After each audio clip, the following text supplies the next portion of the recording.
with Scott Allen. Hello, I am your host, Scott Allen, and this is Phronesis, Practical Wisdom for Leaders. If the topic is leadership, I'm in. I've spent more than 20 years in the field teaching, learning, writing, and questioning.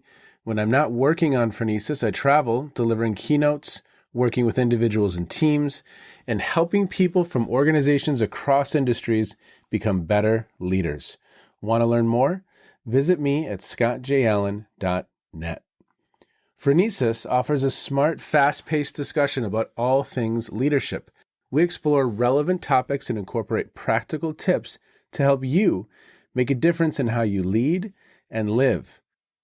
Listen Notes lists Phronesis in the top 3% of podcasts worldwide. Phronesis is the official podcast of the International Leadership Association. ILA brings together those who teach, study, and develop leadership, advancing leadership knowledge and practice for a better world. Learn more at ila-net.org. Finally, if you enjoy Phronesis, please subscribe to stay current on our weekly episodes. If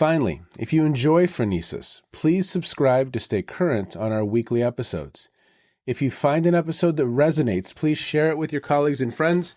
And if you want more content, subscribe to my newsletter, The Leader's Edge. The link is in the show notes.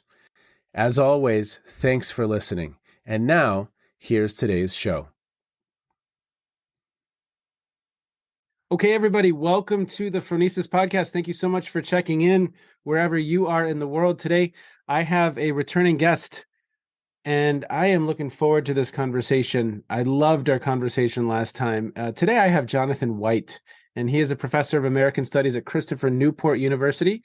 He is the author or editor of 13 books, including Emancipation, The Union Army, and Re-election of Abraham Lincoln, which was a finalist for both the Lincoln Prize and Jefferson Davis Prize, the best book in Civil War Monitor, and the winner of the Abraham Lincoln Institute's 2015 Book Prize. He serves as vice chair of the Lincoln Forum and on the boards of the Abraham Lincoln Association, the Abraham Lincoln Institute, and the Ford's Theater Advisory Council.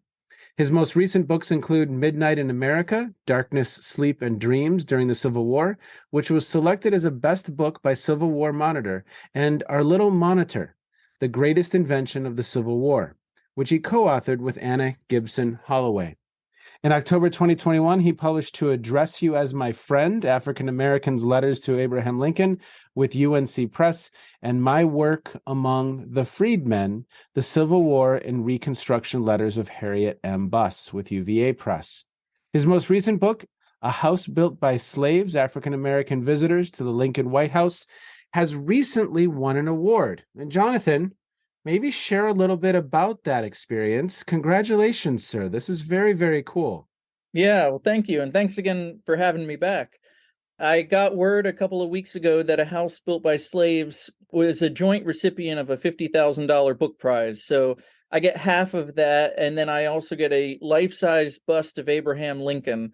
And it's a prize called the Gilder Lehrman Lincoln Prize. And so I don't think I have room for the bust at home. I'm going to have to squeeze it into my office here somewhere. But it's really exciting. The other winner is John Meacham, who is a Pulitzer Prize winning historian and Biden speechwriter. I mean, he's a very prominent guy. So to win it with John Meacham is really an honor. Well, congratulations. I tell stories about you because in our last conversation, your command of this space is just incredible, of the topic of Abraham Lincoln. And then as I was just sharing with you, you had passed along a speech you'd given at Christopher Newport University recently, and you're just a great storyteller. As we were kind of laying out what we would discuss today, something I'm looking forward to talking about in some ways is the complexity of decision-making. In many of these situations that any president, but in our case, we're going to discuss Abraham Lincoln, many of the situations that they find themselves in, these leaders, they're just complex. It's incredibly difficult. And I know that you've done some work around some of the pardons that Lincoln had made during his presidency. Maybe we tell a couple stories and see where the conversation takes us. You know, I think mentioning pardons, one of the things that I think we often forget is just how busy Abraham Lincoln and other presidents are. It's so funny when I talk to my students and they all say, "Oh, I'm so busy. I didn't have time to write that paper because I'm so busy." And I always say to them, wait till you're an adult. Like, I know you're legally an adult. Wait till you're out of college. Then you will know what busyness is. And I think I'm busy. I've got two kids, which isn't even that many kids, but they keep me really busy. And my wife and I work full time, and we're really busy.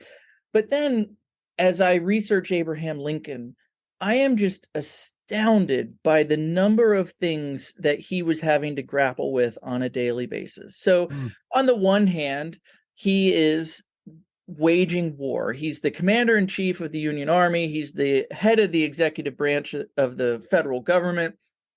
He is fighting the Civil War. And so that is a huge thing. He's got 2 million soldiers throughout the course of the war who are serving underneath him. And he is managing all the generals who are in the different theaters of that war and trying to bring the nation to victory. He is also the head of a political party. And so he has to manage politics, and he has to not only wage the war, but do it in a way that keeps coalitions together so that the Republicans and the war Democrats and even some Democrats who aren't supportive of him are willing to pass legislation and do things that help him wage the war effectively. So those two things alone are huge responsibilities that he has. And yet that only scratches the surface of the busyness of his day.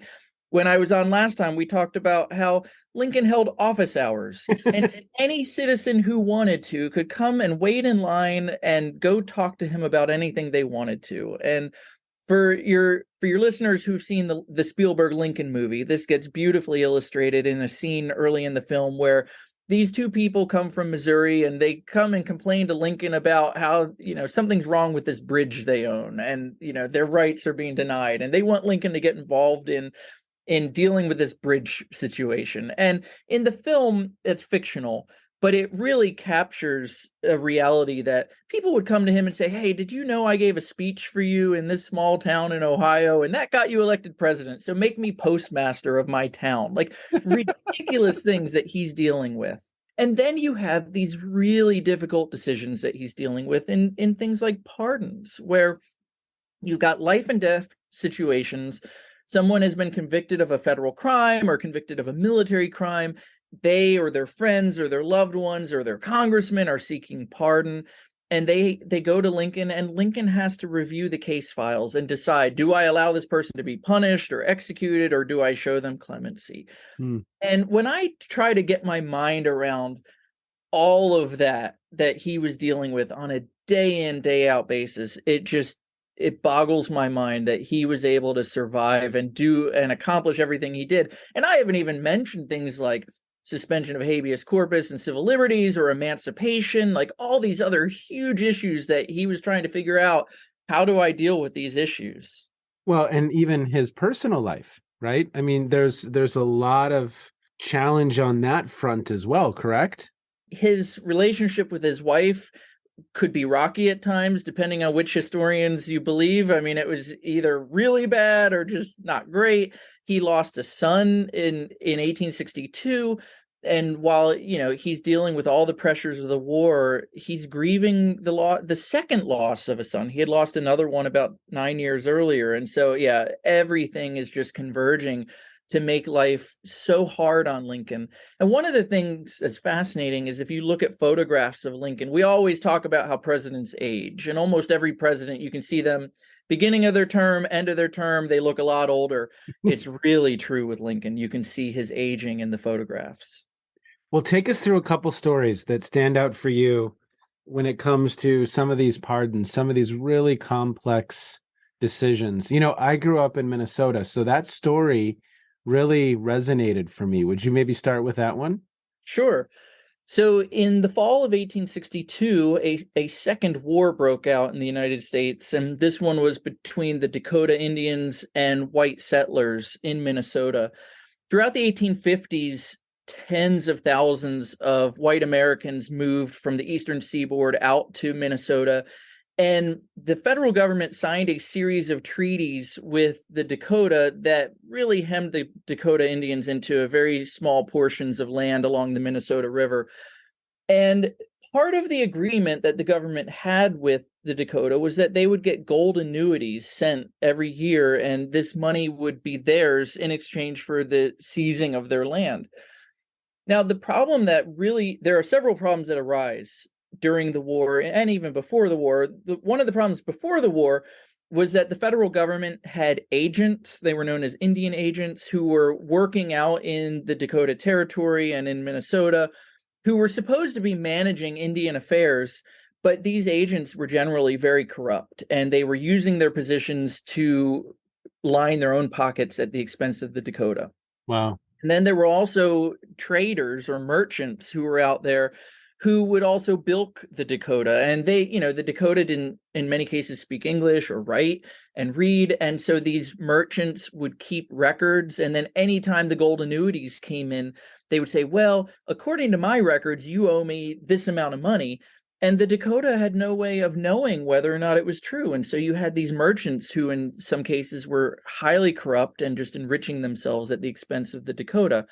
And then when the war comes, that slows down the payment of the annuities. And so not only are the Dakota the victims of this really corrupt system, but they're not getting the money they were promised, and the merchants won't pay them or won't give them what they need without the promise of payment. And so many of the Dakota are starving.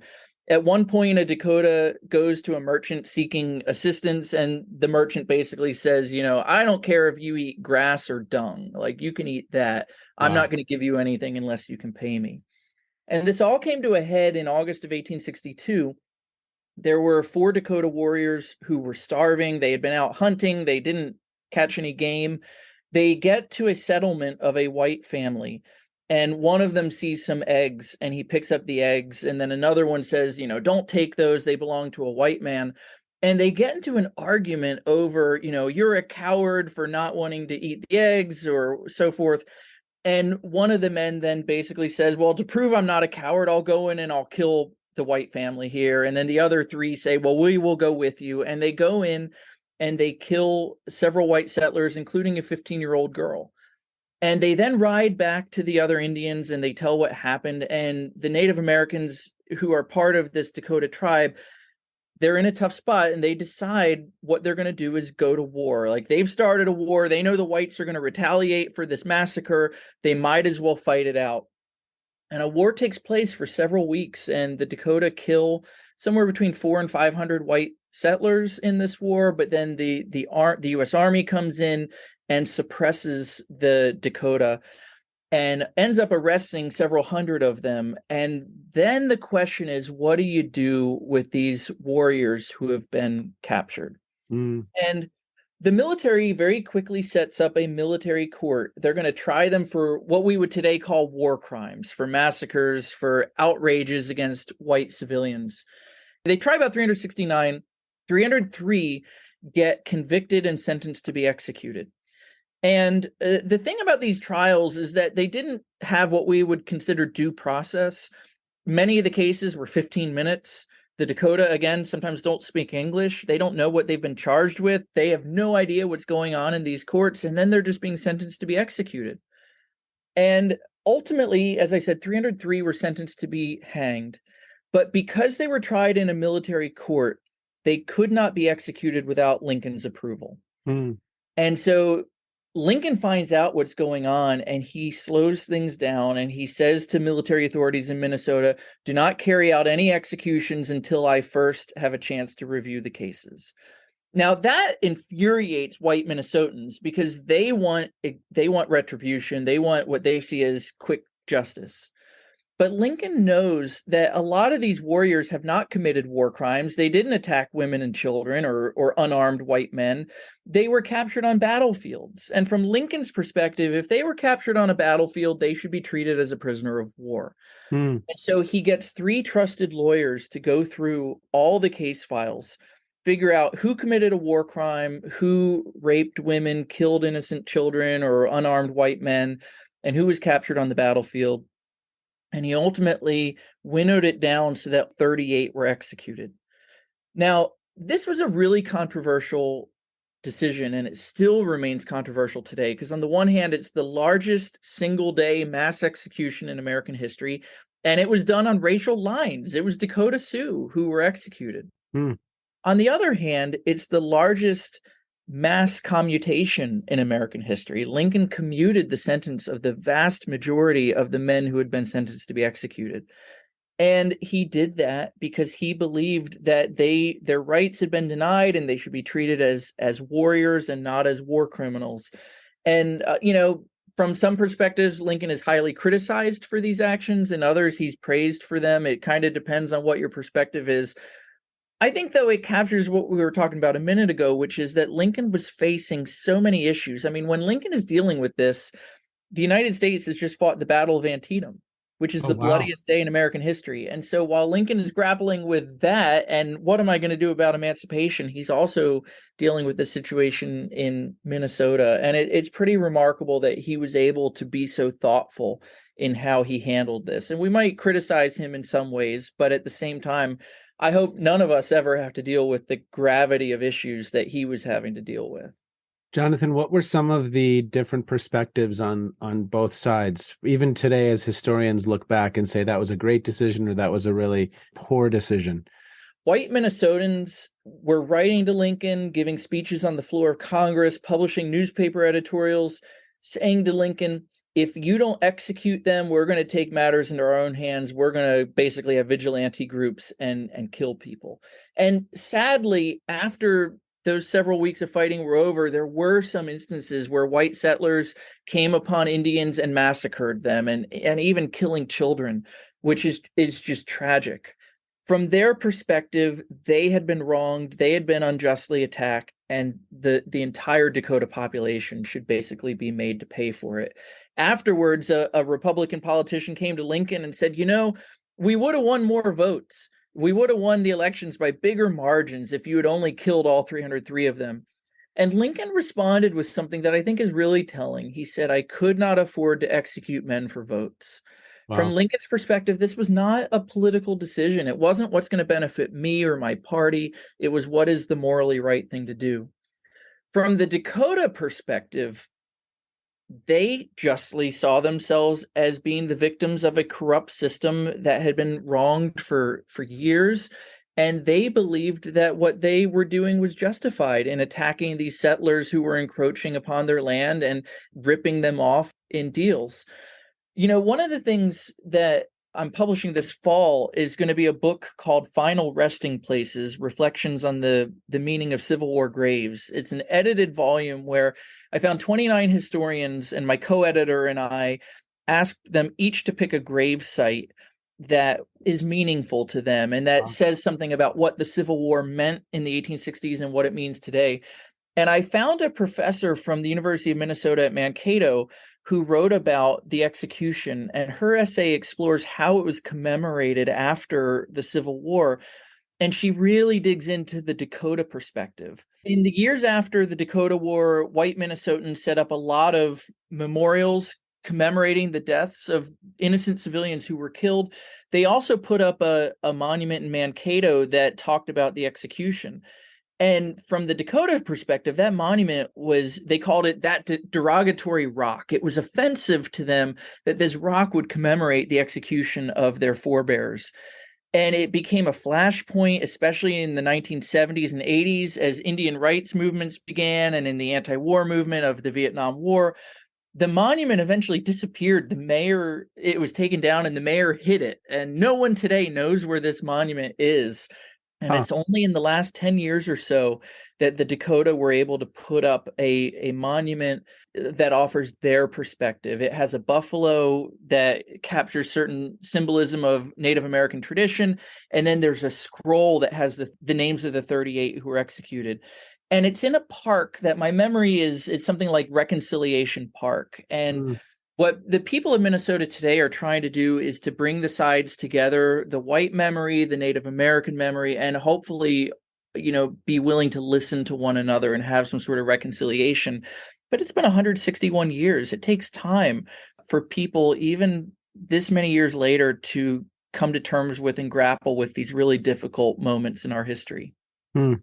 You just spoke of a grave, and I know that you have a story around a grave. Hmm. and a soldier who fell asleep. Sure. This is a guy named William Scott. He was a young man in his early 20s. He enlisted in a Vermont regiment, the 3rd Vermont, at the very beginning of the Civil War, and he was stationed outside of Washington, D.C. He had a friend who had guard duty one night, and the friend was sick, and so William Scott covered for his friend. And then he had guard duty for himself the next night, and by this point, he's very tired. And the way they did guard duty is they would have 3 soldiers on a post, and they were all supposed to stay awake all night long. But they kind of worked out a deal between the 3 of them where they said, I'll stay awake for a couple hours, then I'll wake you up, then you stay awake for a couple hours, and you wake up the third guy, he'll stay awake, and that way we still get a little bit of sleep. And so these 3 guys worked out this deal. But when it was William Scott's turn to stay awake, he fell asleep because he was so tired from the night before.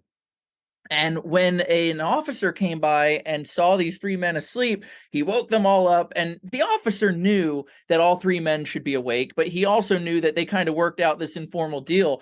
And so the officer said, well, whose job was it to be awake right now? And the 2 guys pointed at William Scott and they said, him. And so William Scott was court-martialed and sentenced to be executed for falling asleep at his post. Now, military authorities justifiably knew that it was really important for soldiers to stay awake because if the guards are falling asleep, then the army camp is vulnerable at night. Yep. And so they wanted people like William Scott to be executed. And there are officers writing about this saying, we need an example to be made. But Lincoln, again, had to review this case before it could be before the execution could be carried out. And Lincoln decided to show mercy in this case and to pardon William Scott because, from Lincoln's perspective, this was a young man who was new in the army. He was a volunteer. He was still learning the ropes. These are volunteer soldiers. They're not professional soldiers. And Lincoln believed that, there was going to be enough blood shed. He didn't want to have guys like this being executed just, for falling asleep. Yeah. And again, this is a really tough decision because the Union High Command wants to see executions. They want to see examples made. But Lincoln does the thing that's popular among the troops, but unpopular among the leadership, and he makes this bold decision. And William Scott, for his part, was so grateful that he said something like, I'll do whatever I can for Lincoln and for the country. And poor William Scott died a few months later in April of 1862, just up the road from Christopher Newport University. There was a battle here, and he was hit 6 times attacking entrenched Confederates across a river. And he's now buried in Yorktown National Cemetery. And I take my kids there every now and again, and to the site where he was killed, because it's now a walking trail in a municipal park, and then to the cemetery. And it's really interesting, I think, to just reflect on the sacrifices of the generation and also on sort of the greatness of Lincoln's decision making. Again, he is personally involved in so many individuals' lives, and it's pretty incredible. Is there another one that comes to mind for you that just kind of highlights, and it could be a pardon, but maybe it's not a pardon, but just a complex decision where he probably won't completely please either side, but this is just the situation he finds himself in. Anything come to mind for you? Yeah, I mean, I would talk about emancipation in that regard. Lincoln's perspective at the beginning of the Civil War was that the Constitution protected slavery where it existed. And as president, he couldn't do anything he wanted to. I mean, today we live in a world where presidents believe they're omnipotent. They don't really believe the Constitution restrains their action and they can do whatever they want. But Lincoln didn't view it that way. And he always believed that slavery was morally wrong, but he didn't believe that he could just act on that moral belief. And so when he takes over as president, he promises the South, I'm not going to touch slavery in the South. You have no reason to secede. I'm going to enforce the law because the law is the law. And as the executive branch, it's my job to execute the law. Now, that isn't enough for white Southerners, and they still say we're out of here. They still secede. It also is infuriating to abolitionists who say, look, this war is clearly about slavery. Let's end the issue. Let's end slavery. And so nobody is happy with Lincoln when he takes these kind of positions. And one of his most vocal critics was Frederick Douglass. Frederick Douglass says that Lincoln is the South's greatest slave hound and abolitionism's worst enemy. I mean, Mm. today we think about Lincoln as the great emancipator. None of us would say he was abolitionism's worst enemy, but that's how Frederick Douglass saw Lincoln. The war goes on, and by 1862, the summer of 1862, the war is going very badly for the Union. And Lincoln decides that the best way to win the war is to free the slaves. Because if you free the slaves, you take their labor away from the Confederates, and you also then bring them into the Union, and they can work on behalf of the Union, and black men can fight on behalf of the Union Army. And so it's a double-edged sword. It hurts the Confederacy and it helps the Union. Well, now you're upsetting all the Northern Democrats who say, wait a second, a year ago you said you can't free the slaves and now you're going to do it. And you still have the abolitionists upset because they say, well, you didn't do it fast enough. And so what's so ironic is that the thing Lincoln is most famous for, being the great emancipator, freeing the slaves and preserving the Union, is the thing that was most controversial. And in his approach, he basically upset everybody.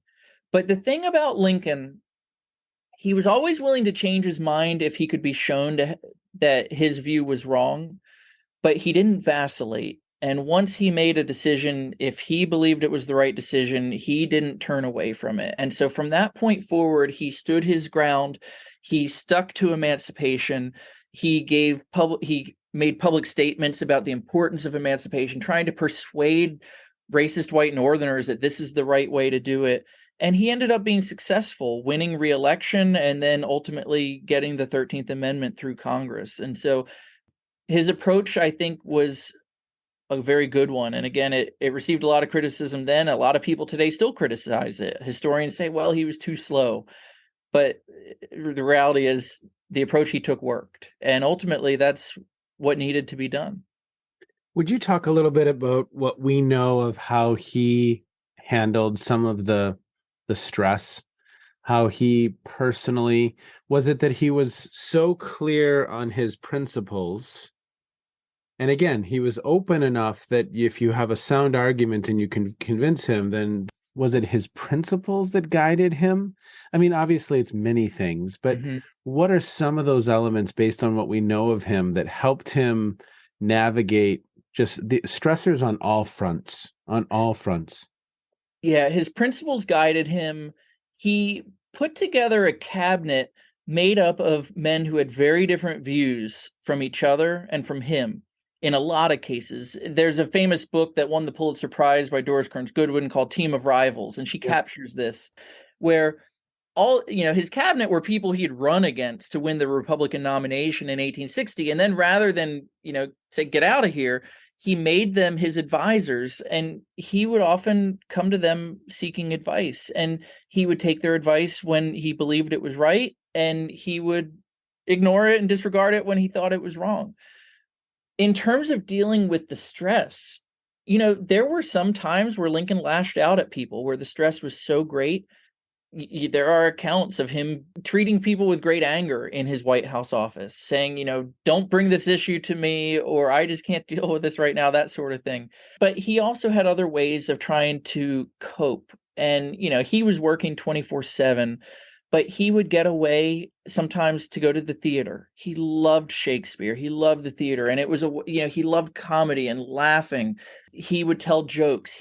And those kind of things drove his cabinet nuts. His Secretary of War, Edwin Stanton, couldn't stand when Lincoln would start telling stories and jokes. But that was how Lincoln dealt with all the horror and all the pain and suffering of the nation.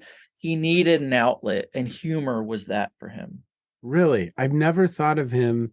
I guess I just haven't, I have not heard that before. Talk a little bit more about humor with Lincoln. Yeah, Lincoln loved humor and storytelling from a young age. When we talk about leaders and being persuasive, one of the skills Lincoln developed as a lawyer was storytelling and using anecdotes and jokes to persuade juries of the rightness of his cause. And so he would tell a lot of stories that were just folksy and would help win jurors over. He was very, very funny. He loved reading humor books and so forth and telling jokes, and he would make up his own stories as well. And in fact, one of the biggest fans of Lincoln alive today is Conan O'Brien. Conan O'Brien, the comedian, loves Abraham Lincoln. And I think part of the connection that Conan feels for Lincoln is, just knowing some of Lincoln's jokes. There's a really funny one that has an expletive in it, but I think I can use it on a podcast. Sure. That actually it's a true story, or it's a true joke, and it gets told in the Lincoln movie that Spielberg made, where Lincoln would tell this story of Ethan Allen, the American Revolutionary War hero. And the way Lincoln told it was Ethan Allen went over to England after the American Revolution, and he was having dinner at his British hosts. And at some point he asks, "Where's the water closet?" And they point him in that direction, and he goes out. And when he gets out to the bathroom, he sees that the British have hung a picture of George Washington right above the toilet. And Ethan Allen does his business and then comes back in and doesn't say anything about it. And eventually the British hosts just say, "Well, what did you think of the water closet?" And Ethan Allen says, "Well, it was great." And they say, "Well, what do you mean?" And Allen says, "Well, nothing could be better calculated to make an Englishman shit quicker than a picture of George Washington." And Lincoln just loved those kind of stories, and he would use them in ways to diffuse situations. So say he has an agitated visitor in his office, and again, these guys who would just come in during office hours, he would often put his hand on their back and tell a story, and as he's distracting them with a story, kind of usher them back out of the room. Like that was a way to get rid of them. Or he would use them to make points and to try to illustrate something. And so that was how one of the ways he would deal with the stress.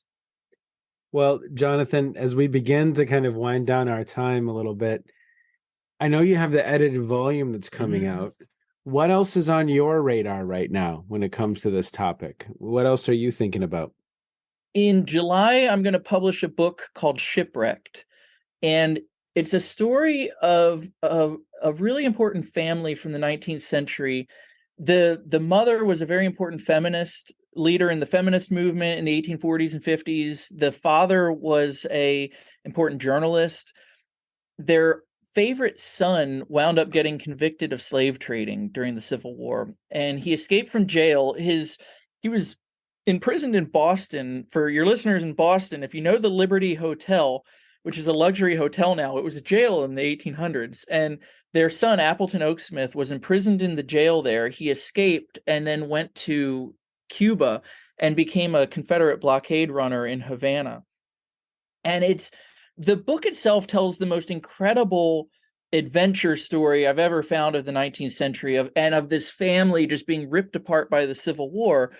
But relating it to Lincoln and leadership, I used the book to explain the great lengths that Lincoln went to destroy the transatlantic slave trade and how his administration worked with foreign powers in both legal and illegal ways to destroy slave trading from Africa to the United States. The United States outlawed African slave trading in 1808, but people continued to do it for the next 50 years. And it wasn't until Lincoln's administration that it ended. And he was dead set on having his administration destroy the slave trade, which was just one of the most immoral aspects of world history. And so using the story of this really bizarrely named guy, Appleton Oaksmith, I explore how Lincoln did that. And I'm going to leave that as a little bit of a cliffhanger, legally and illegally.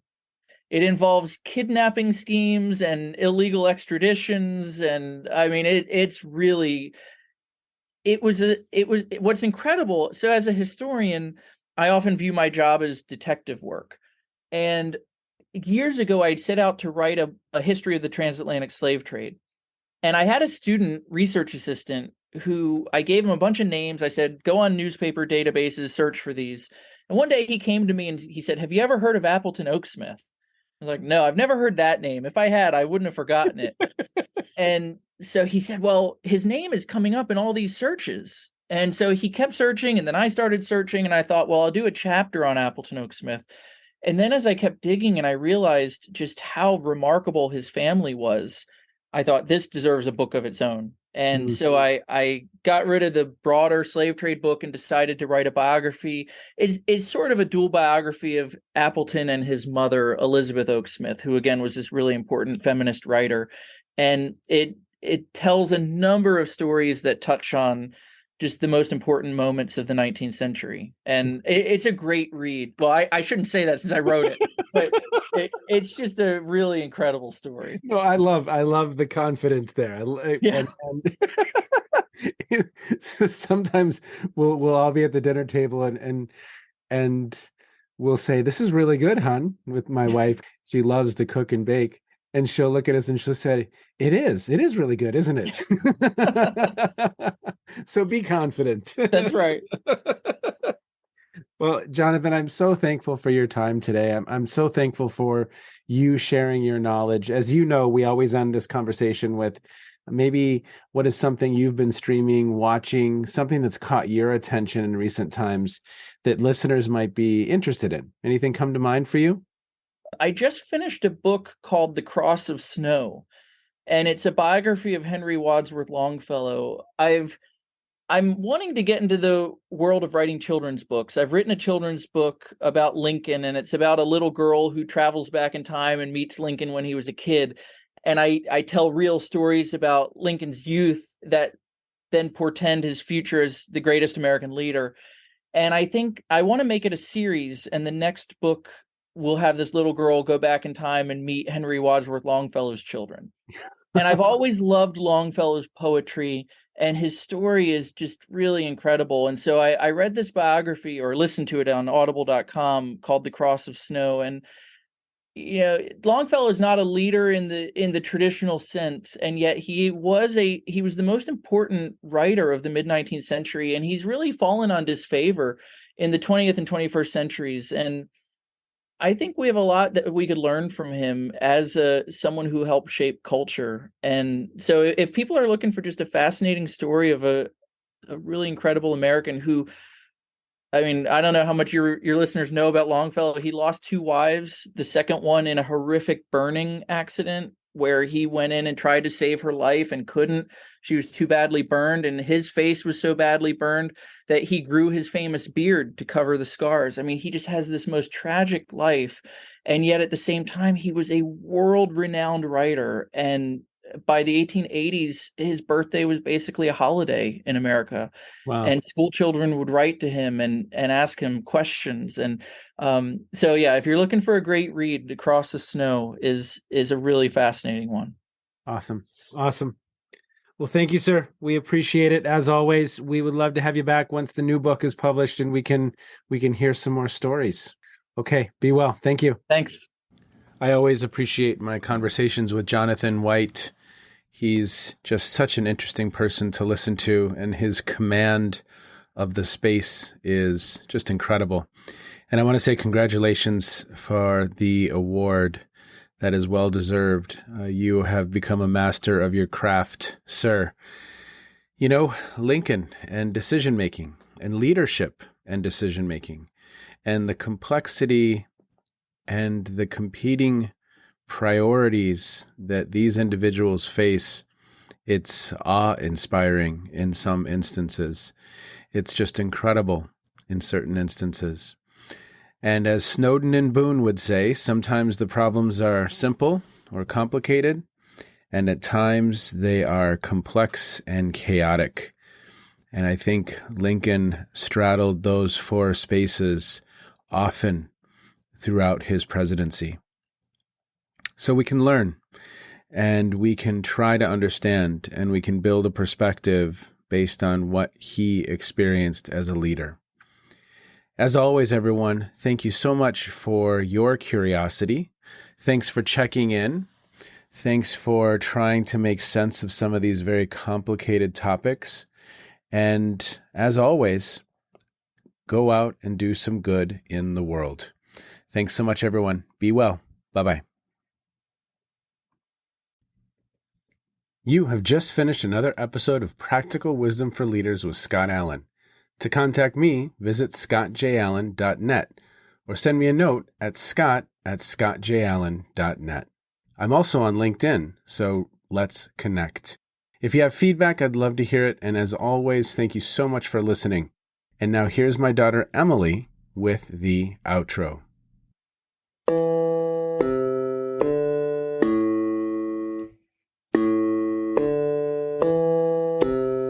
You've been listening to Phronesis, Practical Wisdom with Scott Allen.